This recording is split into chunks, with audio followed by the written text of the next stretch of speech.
Jonathan Bernier, Journal de Montréal, Journal de Québec avec nous. Faites un méchant saut quand je t'ai vu sur la glace. J'étais content. Ouais. J'ai applaudi. T'es embarqué sur la glace, j'applaudissais. M'as-tu entendu? Non, mais t'as vu que j'avais mon veston qui fitait avec le tapis. Puis Oui, tout matchait. As-tu fait exprès ou? Mais non, mais j'ai envoyé une photo à ma femme avant pour qu'elle approuve mon choix vestimentaire. Puis elle m'a dit que c'était parfait. Fait qu'en plus, quand je suis arrivé puis j'ai vu que je fitais avec le tapis, c'était parfait. Pas de blague, il fallait que ça soit Anderson là, pour le Masterton. Ouais. Ben écoute, pas le choix. Un gars qui décide de changer de rôle après une saison difficile, qui souffre pour l'équipe, qui est en 1000 morceaux, mais qui continue quand même, ça allait à lui, effectivement. Grand cahier spécial à lire demain, Journal de Montréal et Journal de Québec. Du gros stock là-dedans. Là. J'espère que Bergie ne dira pas que c'est pas ses bonnes prédictions, là, par exemple. Un cahier de 32 pages, ça fait 8 ans là, qu'on n'a pas eu le Canadien en série en présentiel. Donc, habituellement, on faisait des cahiers spéciaux de série sans le Canadien, un petit peu plus petit, mais là, on y met le paquet étant donné que le Canadien est là. Il y a différentes choses à se mettre sous la dent. Là, on voit la saison résumée en 23 hauts et bas, parce qu'on n'oubliera pas que c'est une saison quand même en montagne russe. Là, à la mi-saison, en fait, au mois de novembre, on était chez les Canadiens 16e dans l'Est. Puis tu l'as dit tantôt, là, au retour de la pause des 4 nations, on avait 2 des chances de faire des séries. Donc, c'est tout un retour de la part du Canadien. Puis évidemment, on fait un petit peu, là, on décortique le face-à-face Capitals-Canadien pour la première ronde avec 8 duels à surveiller. Et puis, qui a l'avantage dans certaines sphères du match. Oui, parce qu'ils sont champions de l'Est, les Caps, mais en même temps, moi, ça fait 2 semaines que je dis, eux, là, c'est 22 points d'interrogation qui se sont transformés unanimement en points d'exclamation. Fait que c'est la tempête parfaite, mais du bon bord. Le vent a soufflé dans le dos de ce club-là merveilleusement bien toute l'année. Ouais. Toutes les flips de 30 sous sont tombés du bon bord. À un moment donné, là, ça va te rattraper. Il y a des gars qui ont connu des saisons. Combien de monde mettait même pas ce club-là en série? Bien, c'est ça. Puis encore moins, évidemment, premier de la conférence. C'était des gars comme Alexis Poitras, 30 buts. Jacob Chychrun, 20 buts. Tom Wilson, 33 buts. C'est des gars que, tu sais, Protas, il n'avait jamais marqué plus que 6 buts dans sa carrière. Habituellement, Wilson, c'est un gars de 20-25 buts. Fait que c'est tous des gars qui ont comme Michael joué... a une saison surdimensionnée. Ça a tout joué au-dessus de leur tête. Pierre-Luc Dubois. Puis ce que je me demande, c'est... Tantôt, le Baron parlait de la course au record d'Alex Ovechkin, mais tu sais, au-delà de ça, les Capitals ils ont clinché leur place, là, ils ont confirmé leur place en série au 69e match. Là.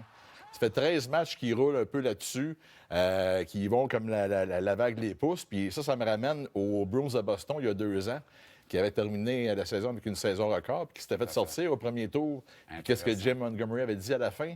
Une fois l'élimination confirmée, peut-être que c'était trop facile, puis quand l'adversité est arrivée, on n'était pas prêt. On n'était pas prêt, effectivement, puis c'était très intéressant. Super facteur que tu ramènes là. Fatigue présente chez le Canadien. Tous ne s'entendent pas. Certains disent que ce club-là était brûlé, fatigué, diminué. D'autres disent, moi, je sentais plus de la fatigue mentale, mais pas physique.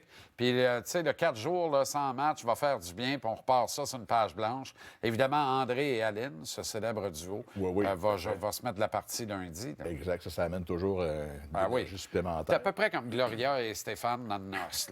Oui, voilà. Écoute, moi, je suis de cet avis-là, la fatigue mentale.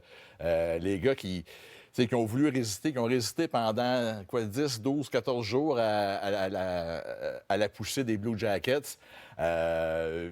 Puis, écoute, ça allait pas bien, là. Ça allait pas bien. Puis là, fait qu'ils se convainquent qu'ils étaient capables encore de rester dans le portrait des séries. Puis chasser quelqu'un, puis être pour chasser, c'est complètement différent. Donc, je pense que cette pause de 4 jours-là va avoir permis au groupe de se resetter mentalement, physiquement aussi, veut pas.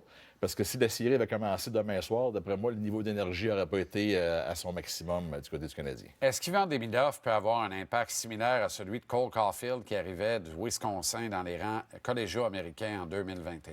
Ça, c'est intéressant parce que, évidemment, on n'a pas fait de mouvement à date limite des transactions. Puis là, tout le monde se disait, là, on n'est pas allé chercher personne. Qu'est-ce qui va arriver? Puis là, tu as ce gars-là qui arrive à 2 matchs de la fin du calendrier régulier, qui est, on l'a vu, là, qui est capable de jouer. On l'a vu contre Chicago, en tout cas. Et puis, écoute, ça me fait penser à Caulfield quand il est arrivé en 2021. Lui, il avait joué les 10 derniers matchs de la saison.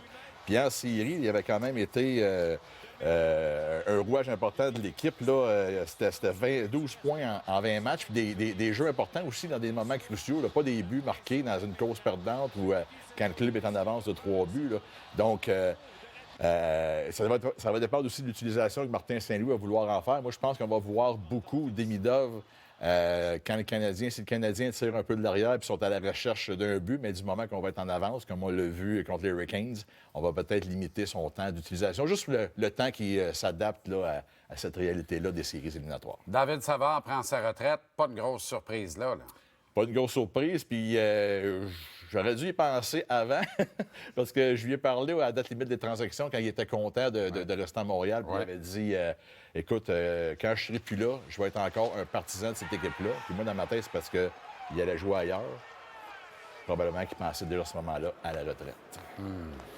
OK, Joe. Journal de Montréal, Journal de Québec, grand cahier spécial, 32 pages bien illustrées, ainsi que les prédictions des experts et autres commentaires et opinions demain matin dans la livraison papier. Merci, mon ami. Canadien en 6. Oui, Canadien en 6, on est d'accord. T'as pris Montréal en 6 aussi? Oui. Parle-moi de ça. Toi, tu connais ça en joie de vert. On est d'accord.